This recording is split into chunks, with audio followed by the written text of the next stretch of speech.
when I was thinking about who did I want to come into the conversation with me, I couldn't think of anybody other than you. And I don't want to sort of cut into your introduction of Western Union and your career to date, but you're somebody that's been in a major enterprise that's got a global brand attached to it for 20 years and exclusively across go-to-market. So I kind of wanted our conversation to be a positioning of the trends and the direction of travel that you've seen from when you entered the industry and what you see today. And then perhaps we can have a conversation around how you think about what technology can do for your teams and how you go about sort of matching that requirement to vendors and sort of assessing the landscape on that basis. Is that all right? Sounds good, mate. Yeah, nice to meet you. So Howard, tell us about yourself. So yeah, as you touched on, 20 years of my life, which is, I've worked out is about 40% of my life working for Western Union or Travelex in a frontline sales role.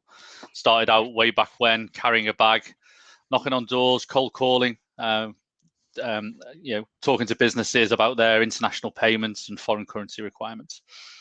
Over the years, I've moved into various roles, generally up the ladder, which has been encouraging, including heading up sales teams, heading up regions, heading up a sales ops function globally, into my recent role now, which sees me head up the global channel partnerships business for Western Union Business Solutions. So working with and securing partnerships with organizations of all shapes and sizes under the ethos of a one-to-many approach. Leveraging our brand, our currency capability and our payment capability to help our partners to broaden their value proposition. Yeah, really incredible.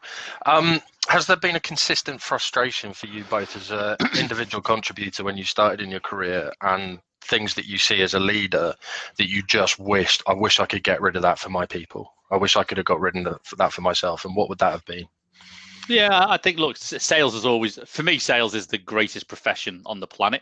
I absolutely love the fact that you're in control of your own destiny, but it doesn't come easy, right? It's challenging. And, having been somebody who spent 4-5 days a week cold calling day in, day out, prospecting, not sure who you're calling, just hoping to get a nibble, that's been tough.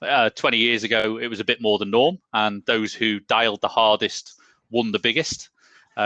I think as technology has evolved and as the world has progressed, getting our salespeople access to the right people to speak to in the right way is a massive value add, and it has been a huge gap in our business.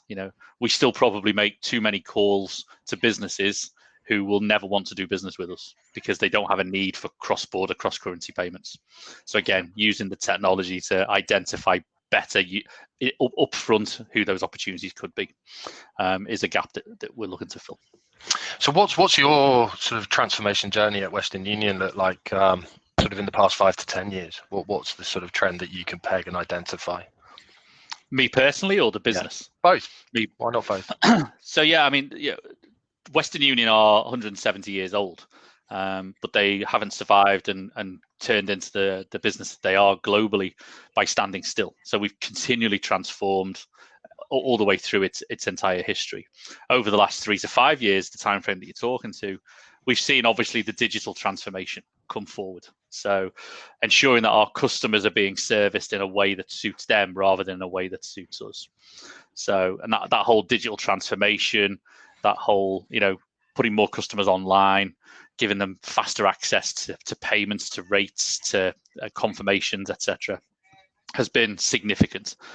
We've also seen a transformation in the way we sell, right? The way in which we go to market, putting our customers' needs first, which we all have to do in sales, but understanding what their needs are by going through a robust segmentation exercise. So understanding who those customers are, what their needs are likely to be in that particular segment. So rather than treating every customer with the same value proposition, tailoring that proposition to those customer needs. And then finding out a way and figuring out how to get to market quicker and more efficiently. So, we can't sit cold calling 4 or 5 days a week. Buyers don't want that. We all know that across every industry. Buyers are now buying differently.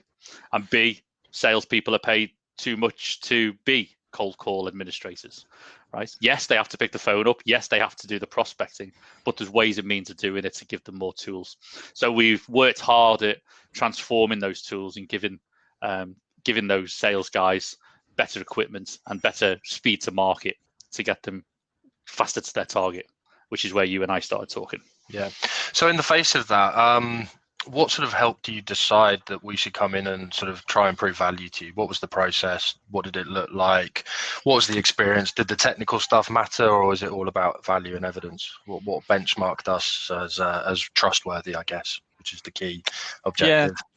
Yeah.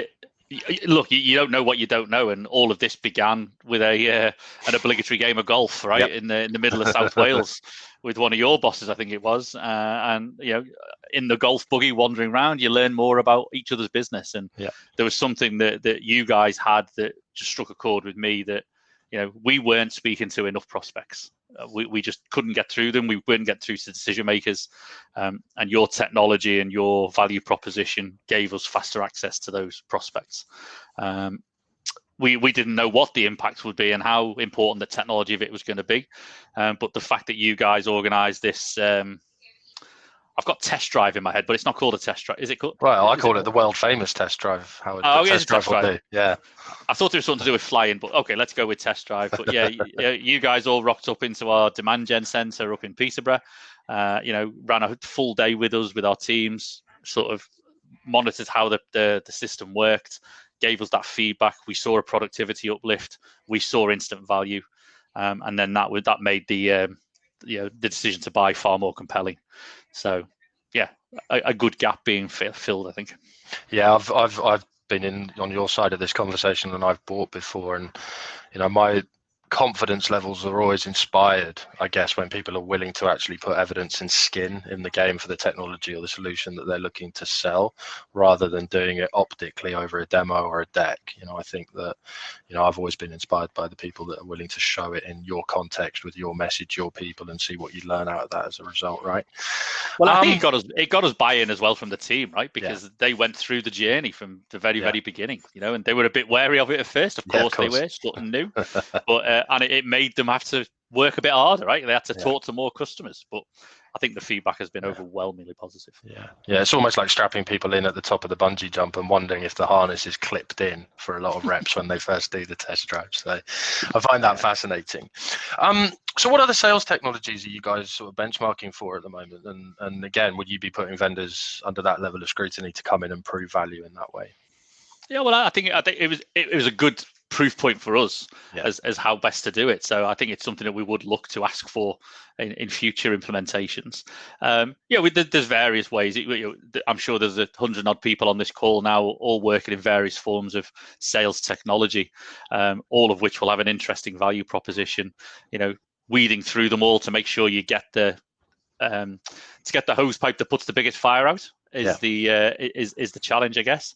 We've made some decisions, placed some bets. We have some technology players in play, and look, as I say, transformation at Western Union will never stop. So, we'll always try and be one of the first, like we were when we sent the first wire telegram, like we were when we put the first satellite into space. We'll try and be at the forefront of technological advances to enable our salespeople to get to customers better and give more value to their clients that way. That's amazing, Howard. Thank you so much. Really appreciate those insights.